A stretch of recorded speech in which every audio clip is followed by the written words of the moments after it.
Support for Elbows Tight is brought to you by Manscaped, who is the best in men's below-the-waist grooming. Manscaped offers precision-engineered tools for your family jewels.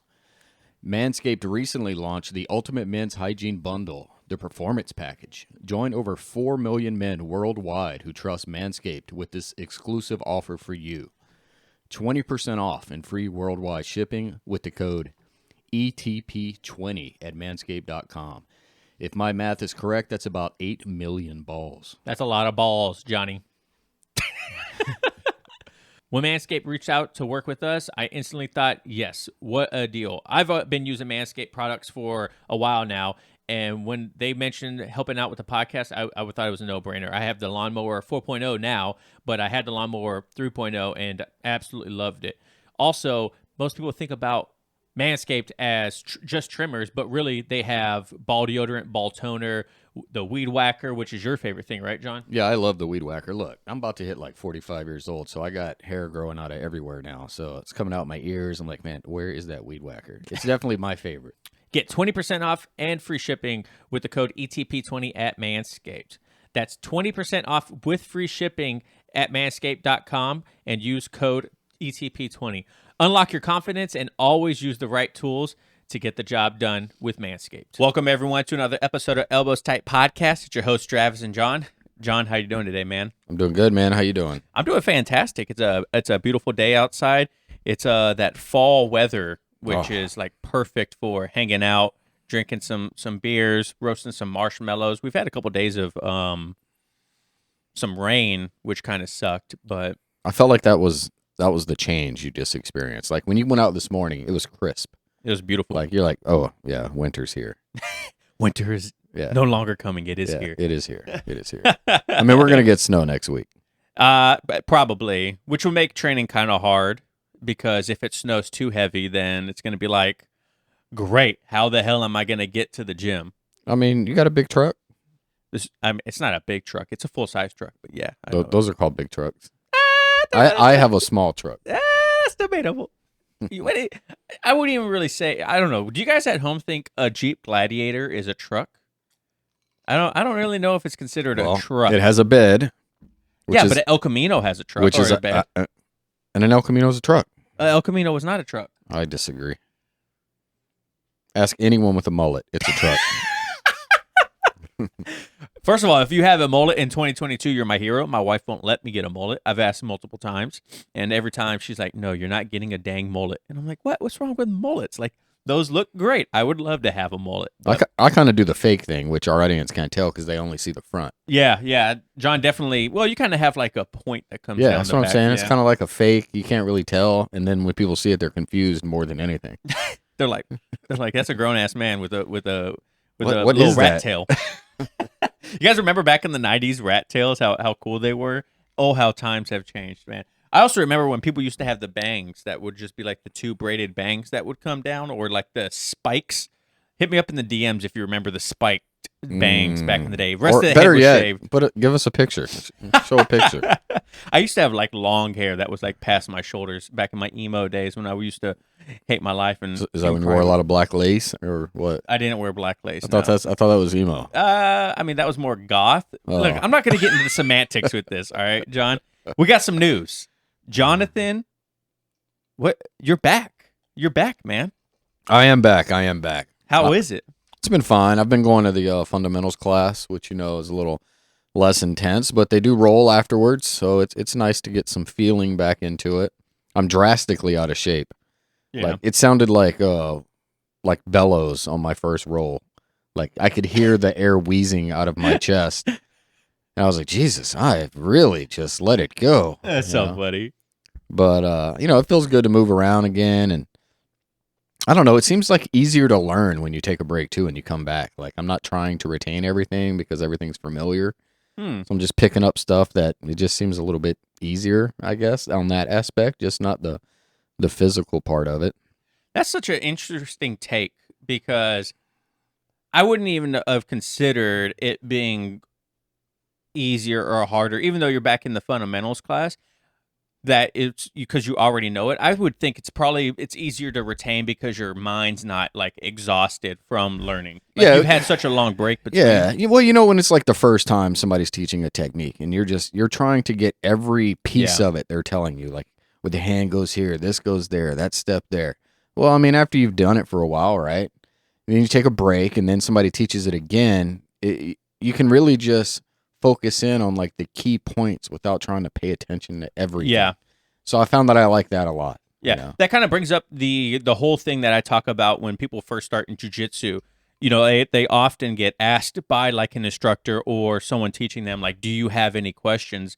And to me, it's kind of not a good question to ask brand new people in jiu-jitsu. And this is my reason why. Because when you first start in jiu-jitsu, you don't know anything, right? Everything is unfamiliar. Everything is brand new. And you don't have that base level of knowledge to even formulate a question on how something should be done or why it's done that way, right? Because you have no understanding of the very basics. And the prime example I could use of this is outside of jiu-jitsu. When I worked for this forensic engineering firm in Seattle, I traveled to Mississippi and we did a job for the Mississippi Transit or Department of Transportation. And what we had to do was they had a bunch of wood bridges and they wanted to know if the wood pillars that were holding up the bridges were going bad. And they're like telephone poles, they have the chemical on it to make sure that they don't rot in the ground in the rain and stuff like that. Well, the way that we did it is we took a 1/16 inch drill bit because it's the same size as a nail. And what we would do is we had probably about a foot or 2 feet long drill bit, and we would drill into the post, and you would feel the resistance as you were going through, right? Because the harder it is, the better the wood. The easier it is, the worse. You're the like, wood damn, is. this shit's rotten. Right, because the wood rots from the inside out most of the time.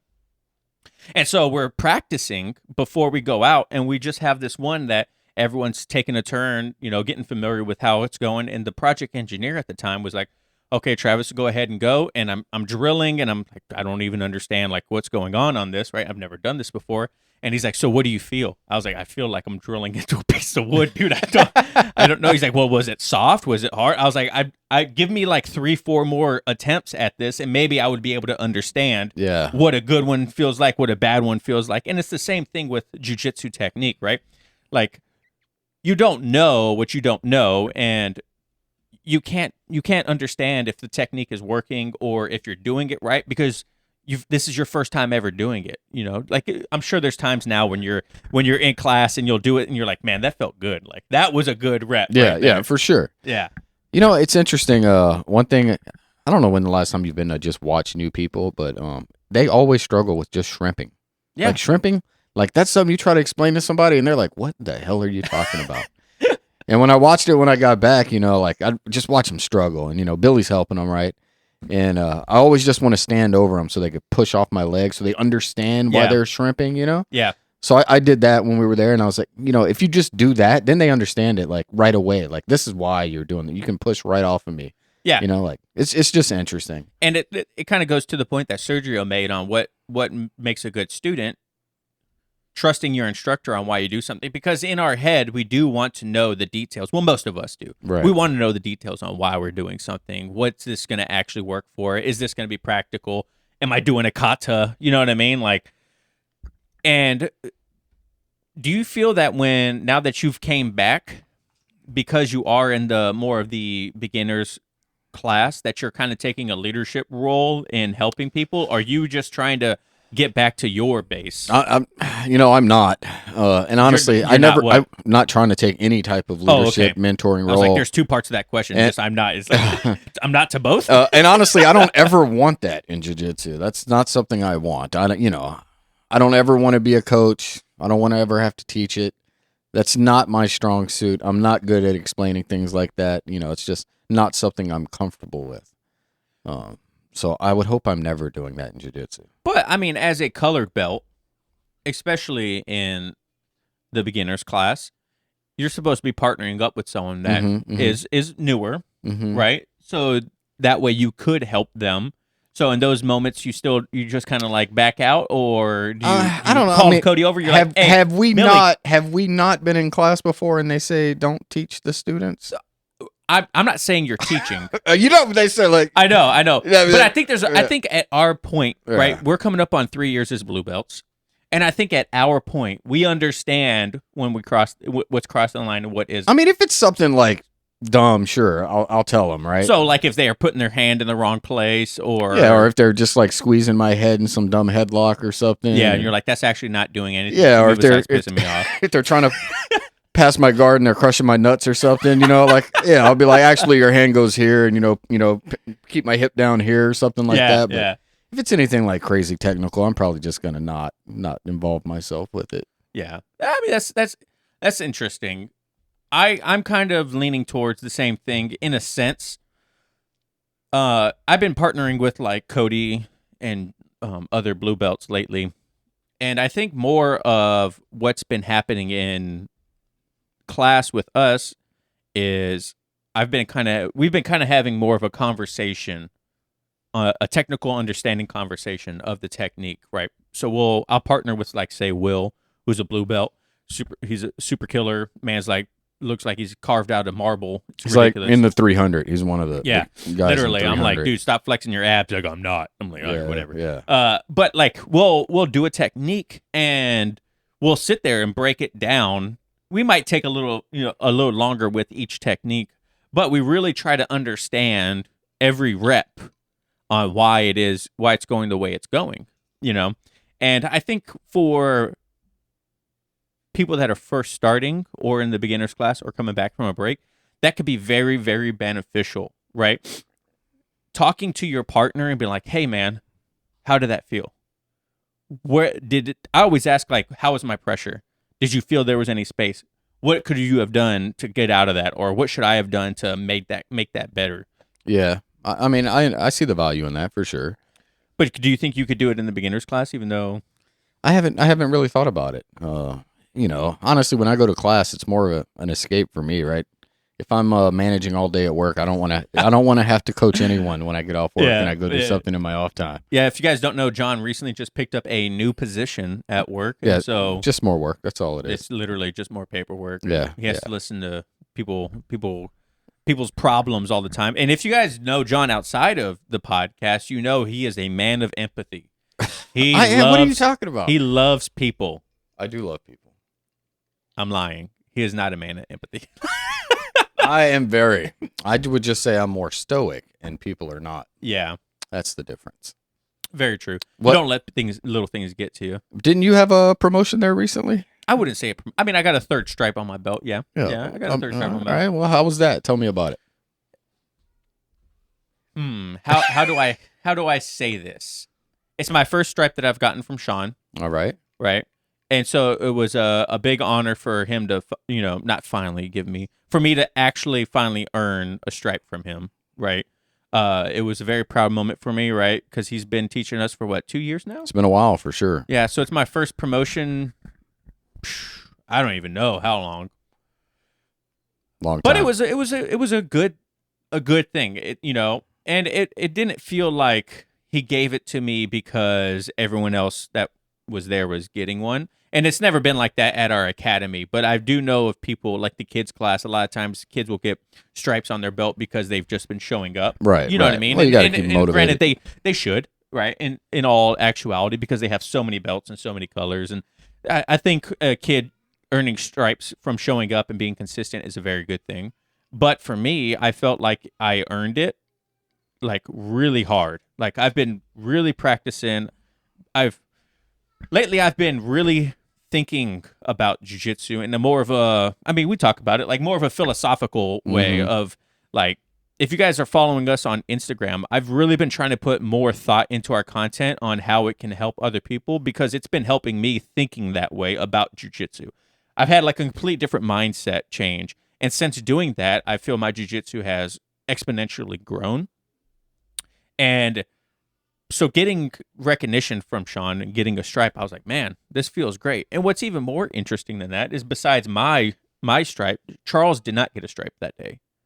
And what was interesting is on our way home, and this kind of made me think about promotions in a different way too. On the way home, he's like, "Hey, like I didn't get promoted today, but I'm okay with that. To tell you the truth." I was like, "Wow, why are you okay with that? Why wouldn't you want a promotion?" He's like, "It's not that I don't want a promotion, but I've always felt like I was just given them for showing up." He's like, "Now that I'm in the adults class, I feel I have to earn this stripe."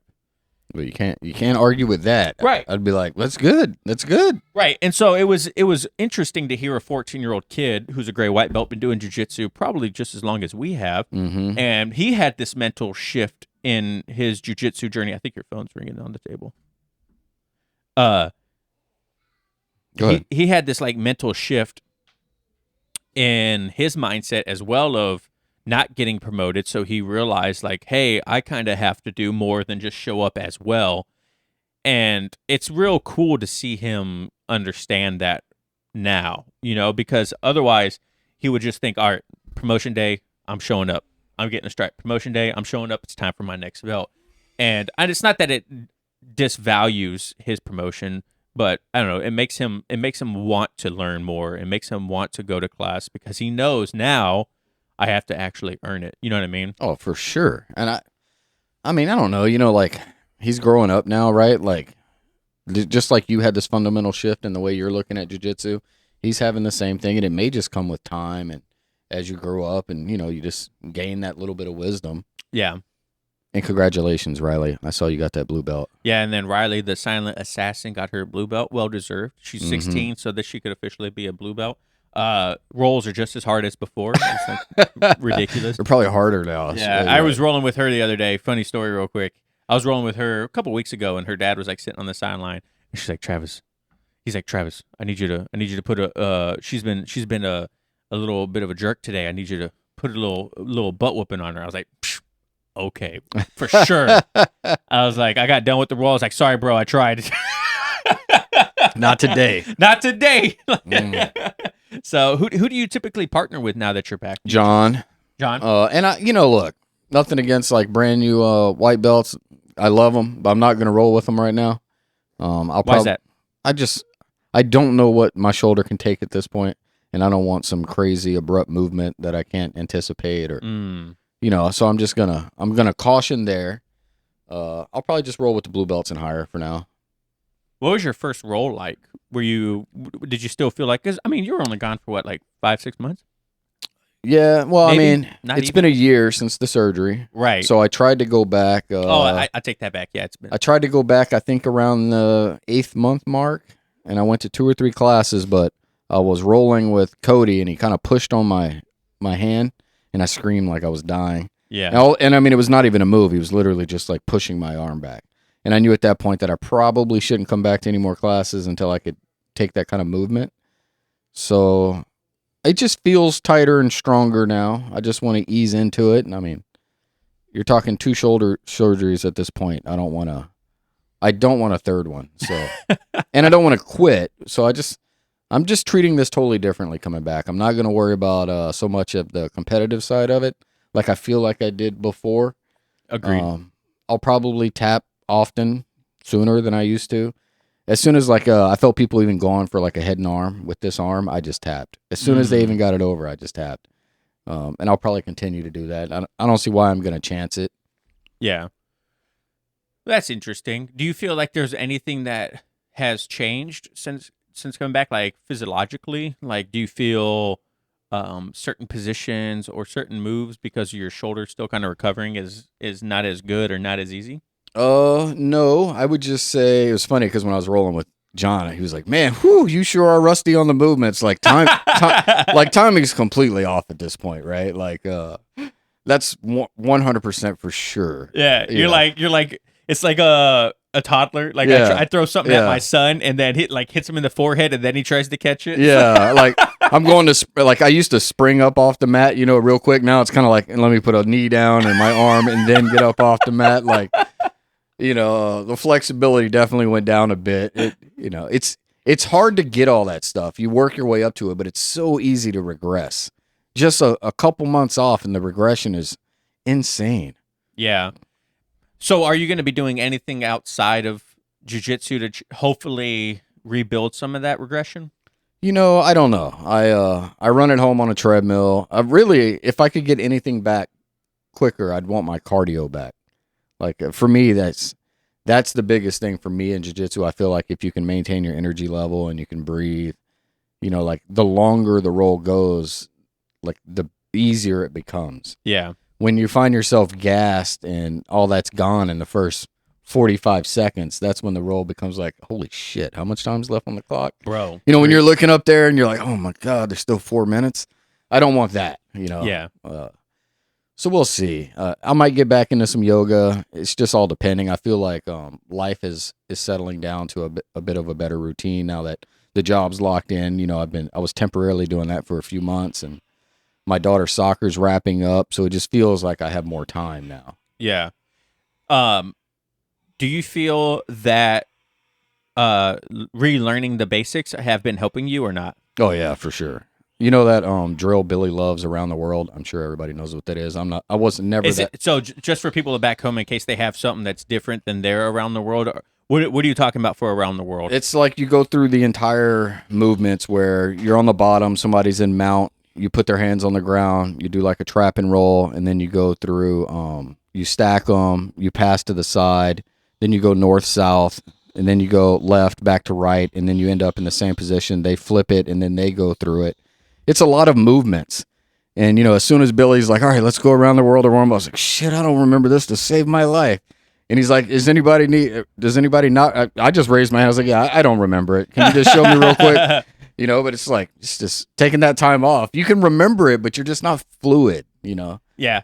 I'm not going to lie to you. Around the world, even to me now, and I've been consistent, it's still one of those things where I'm like, all right, man. Because there's like little nuances to it, and you could easily. Well, it makes you work your dumb side. Yeah. I stay away from the dumb side. Yeah, my non-jujitsu side is what I call it. Yeah. I always stay away from it. And this drill forces you to do it. I'm like, great. Now I have to stop everything and remember, wait, this is left. I need to do this opposite. Speaking of working your non-jiu-jitsu or your dumb side, John Thompson, who's a high-level instructor, black belt, he's like big on YouTube and Instagram, stuff like that. He talked about a interesting topic that we always hear about in class is, should you drill your non-dominant side, right? And he says yes and no. And it was real interesting because the reason he says yes is because it gives you more opportunity in case of your opponents going to your non-dominant side. Right, and it makes sense because if you don't drill your non-dominant side, your opponent goes that way, then you can't not do it because, you can't like, hey, can you hold on a second? Can you go to your other side so I can actually pass your guard? You know what I mean? Mm-hmm. So that was interesting, and he says, it gives you more tools in your toolbox, right? But no, because you should just learn your game on how you want to do it in a sense, right? Like if you're always going to pass guard right, because you feel comfortable passing your guard on the right, then you should drill passing your guard on the right. It's kind of like what Sean said, he doesn't drill both sides per se all the time because he says in his mind, like, no, I'm not going to, stop me from going to my side. Like, stop me from going to my dominant side. Yeah, I'm the same way. To me, it's simple for people that want to try this at home that maybe doesn't do any jiu-jitsu. Go get a pen and paper and write with your opposite hand. Yeah, that's terrible. how it feels like when I have to do jiu-jitsu on that side. I'm like, I don't know if it's that difficult for everyone else, but I'm like, this is horrible. Yeah. I'm like, not interested. So what's your biggest takeaway and lessons learned so far from coming back? Everyone, this episode is brought to you by Manscaped. This holiday season, I'll be giving thanks to our friends over at Manscaped. Everyone loves turkey and stuffing, but you'll be looking like dessert with the help of Manscaped's Performance Package 4.0. The leaders in below-the-waist grooming have blessed you with the ultimate Thanksgiving dinner topic. Tell your in-laws about your new cutting-edge ball trimmer and gift yourself or the man in your life the ultimate men's hygiene bundle. Trim your pumpkins by going to manscaped.com and use code ETP20 for free shipping and 20% off. Recently, John and I have received the shampoo, conditioner, and deodorant. And I'm not lying to you, I probably won't ever use any other shampoo and conditioner and deodorant. John, how do you like it? Man, I 100% love it. And matter of fact, the deodorant is probably my favorite. It's also aluminum free, which is something I look for in all my deodorants. Yep. Not only do I like it, but my wife loves it. Yeah. And what's nice about the shampoo and conditioner and deodorant, it has that Manscaped smell, but it's not super overpowering. The deodorant, I can't talk highly enough about the deodorant. Just something about it. I feel great. It goes on thin, aluminum free. As far as the materials they used for the shampoo and the conditioner, it's not a cheap bottle. It's metal. It is nice. I was thoroughly impressed. Get 20% off and free shipping with code ETP20 at manscaped.com. That's 20% off with free shipping at manscaped.com using code ETP20. Be thankful this holiday season for the best gift of all from Manscaped. Your balls will thank you. Thank you, Manscaped, for sponsoring this episode. Ooh, biggest takeaways and lessons learned. You know what's interesting, Billy? I don't know if Billy's listening to this. When Billy first started teaching the fundamentals class, I think I went to it. So it's been a while, right? I think he's been teaching it now for over a year. It's just like watching a different instructor. The first time I went, I think Billy was like just getting in the groove to it, right? Yeah. And he was like really rough with it. Now he's like smooth and polished. And I was like, so shout out to you, Billy. Good job. Biggest takeaway, just have fun. That's what I'm doing right now. I'm just going to have fun with it. No pressure at all. And that's it. Like, for me, that's the big change for me. So I just actually did an Instagram post on our Instagram yesterday where it was John and I messing around. Not us, John, the other John, other Blue Belt John. And him and I, we were just like having fun in class. And we were pulling guard to passing the guard and whatnot. And the rep I showed on Instagram was probably one of the best reps I did in the night. And it was because we were just messing around. We were having fun. You know what I mean? Like joking and taking it seriously when it was doing it. But we were trying to be more playful with it. And I felt like when we were being a little bit more playful, it took a lot of pressure off of executing the technique perfectly. So to you, what do you mean when you say trying to have more fun? Like, what does that look like for you? Well, I mean, you kind of hit on it. It's just the pressure, right? I feel like sometimes there's pressure to get it done right. Yeah. So if you're rolling with your partner and you ever say like, I'm sorry, I'm not getting this, or you're stupid, right? Like you're feeling stupid. That's probably the pressure. Yeah. You shouldn't feel like that. I mean, you're going there, you're paying to learn something, right? You're paying to have fun. I don't feel like we should ever feel like there's a pressure not to show up because you don't want to look bad, right?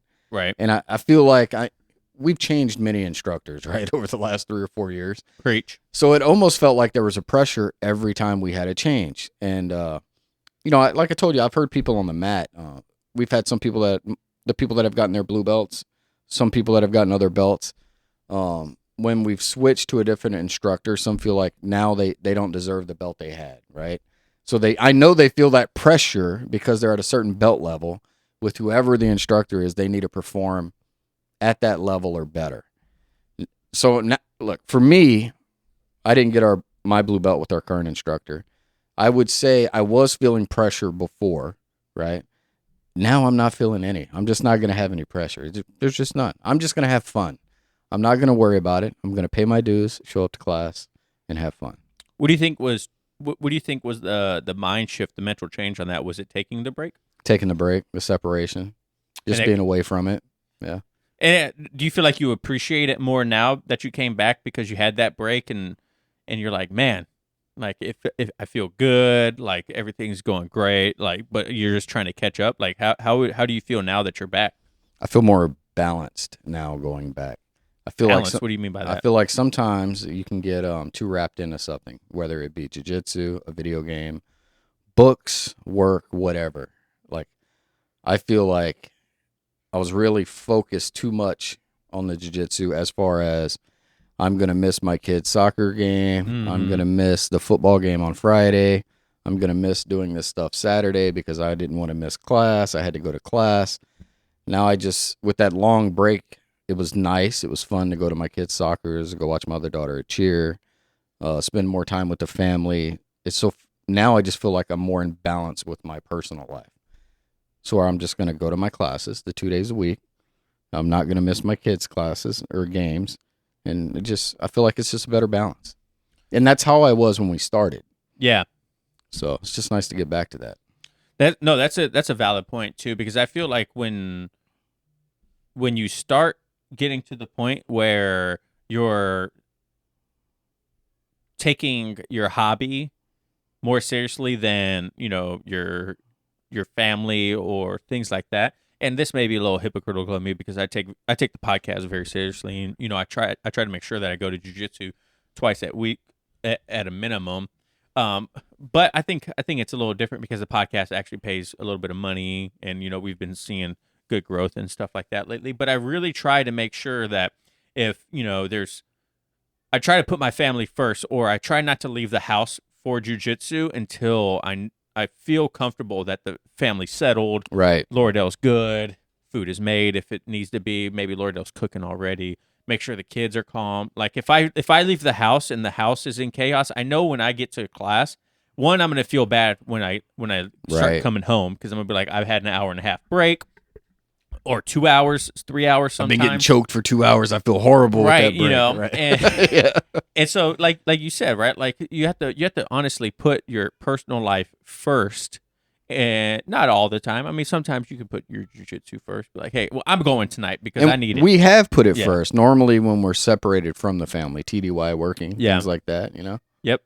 Yeah, so I that's cool hearing that, you're having this reimagining of what your journey looks like. And like I said, man, when you first took your break, I was worried because you're a blue belt, and I was like, oh, fucking John's done.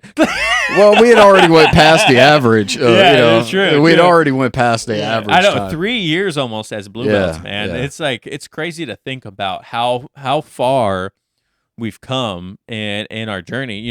Next year will be 5 years of doing jiu-jitsu. Mm-hmm. November, I think 19th is 3 years as a blue belt. If you guys are listening to this, it might be, I think it's November 21st when this episode comes out. This episode's coming out next week. Anyways, so November 19th is going to be 3 years as a blue belt, man. And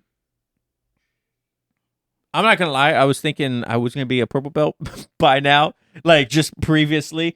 Based on our I'm journey. glad I never thought that. I was like, I'm gonna, it was just like, I was like, I'm just gonna be I'm gonna be a blue belt for maybe 2 years, 2.5 years.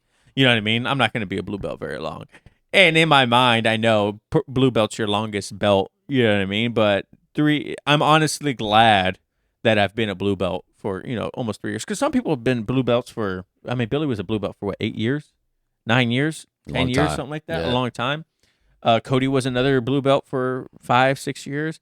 So I think 3 years as a blue belt's been great. I've never felt like I've stopped learning or I've taken advantage of it or anything like that. And that's what's kind of funny too about belts is because people have these ideas in their head that oh man, I have to get the next belt because X, Y, and Z.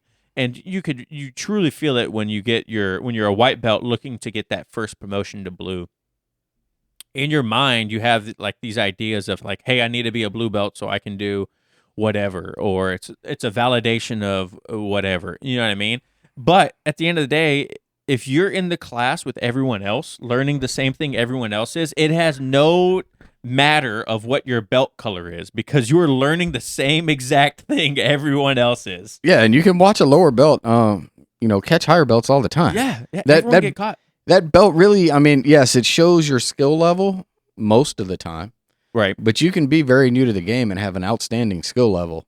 Your belt's just not there. Like I've learned that, the belt, yeah, you can look at it, but it doesn't really matter. You can find some badass blue belts that are easily tapping purples and browns. True. I mean, you look at like ADCC, right? There's a lot of guys at ADCC that are purple belts, blue belts, brown belts, brand new black belts or whatever, like all skill levels and tiers. Mm-hmm. And, they're performing at the highest level possible. And so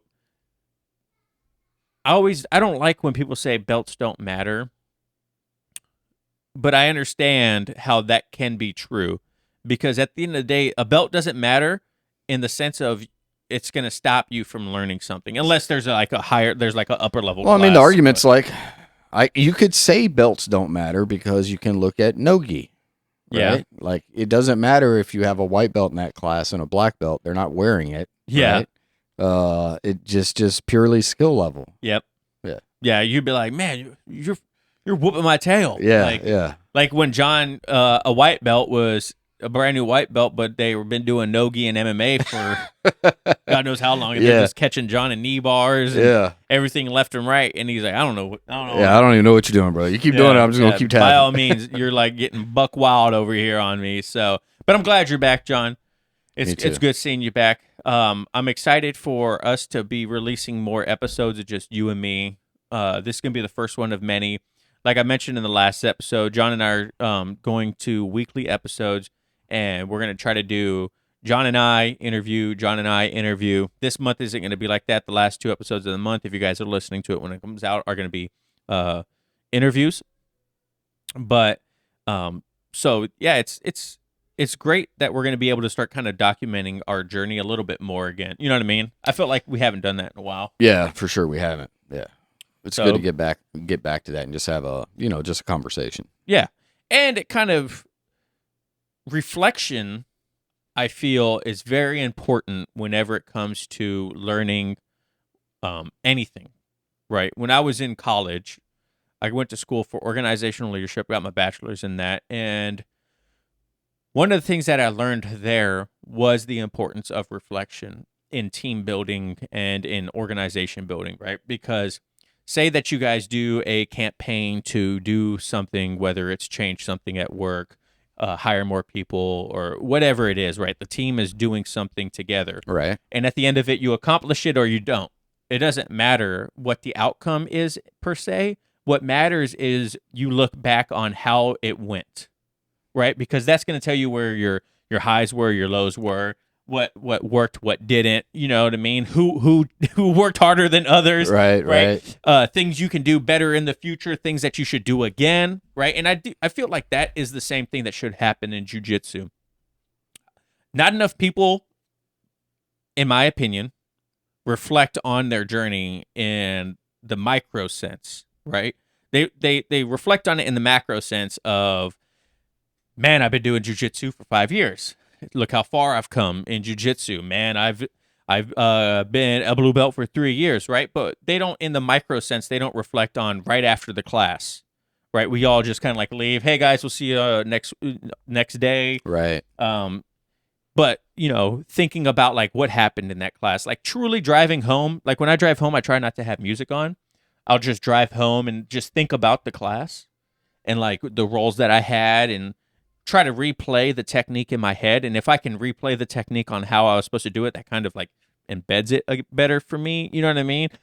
And so I think more people could do that, or journaling, watching your videos. If I've been watching my videos a lot more lately because I've been posting them on Instagram. So I've been learning a lot more that way too. So I think reflection, and something might be good for you too, now that you're back, is a little bit more reflection. Yeah, at the end of it. I try to do that too on the way home.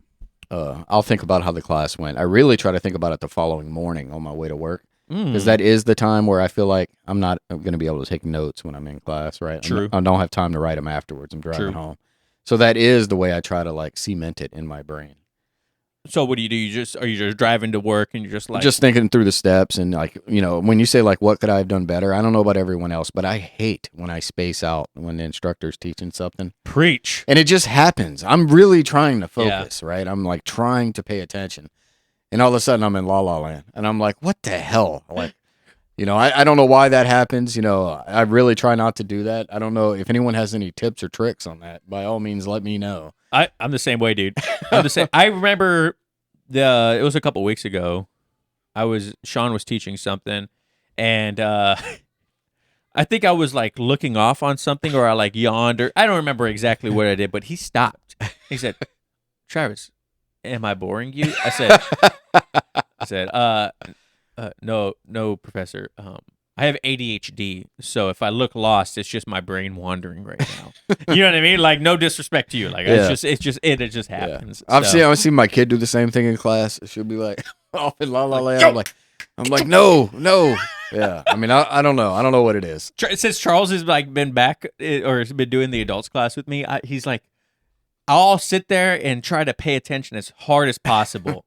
And I see Charles back turned, looking up at the ceiling, walking in circles. Yeah. And then he like claps, and he's like, no, you don't know what to do. You like, You over there making origami in the corner of the mat. Like, Yeah, I've told my partner before, it's time to go. We collab, and I'm like, bro, I'm sorry. I didn't even see what the hell he was teaching. You're going to have to go first. I find it's worse later in the day, and I don't know if it's just mental exhaustion. Yeah. You've been up 16 hours, and then you're in class. Preach, I don't man. know. Preach, man. Well, John, it was good getting back to our roots and having you back in the class and whatnot. So now we can, once again go back to what does it feel like in your journey? You know what I mean? So I'm excited for that, dude. So, you got anything else? No, I should make it to the adult class probably first week of December. Cool. I'm excited for that. Well, they're all adult class, but I mean like the the advanced class. Yeah. I air quoted on that if you're not watching, because none of us are advanced. We're just a little bit honestly, better. the same people that go to the advanced classes are in the fundamentals class. So I think there might be one or two. It's actually just extra classes you can get in during the week. Yeah, true. Very true. More rolling. Well, before they didn't used to roll, but that's now semantics. Yeah. So, hey, guys, thank you so much for watching and listening at home. Make sure you guys give us a follow on Instagram, Elbows Tight Everywhere. We are almost at 1,000 followers on Instagram. I think we're right now 24, 25 away from 1,000 followers, which is pretty cool.